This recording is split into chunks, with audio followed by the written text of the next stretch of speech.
واخيرا وليس اخيرا جبت لكم اقوى خدعه الدخول الى الشاحنه. متنساش لايك متابعه باش يوصلك ديما الجديد. نخليكم مع الخطوات. اول حاجه كتحطوا سنتينو هنايا، الثلجه كتكونوا بعادين بعدا بواحد 4 متر.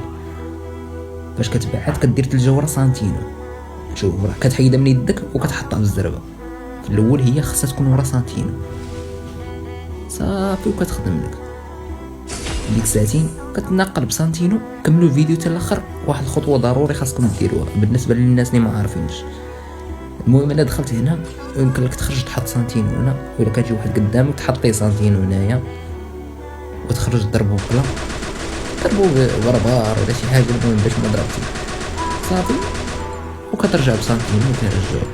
الخطوه اللي خاصك دير هي هادي، ضروري كتحط سنتينو تحت التيران بحال هكا. باش تبقى 5 ثواني حطو وما خصهمش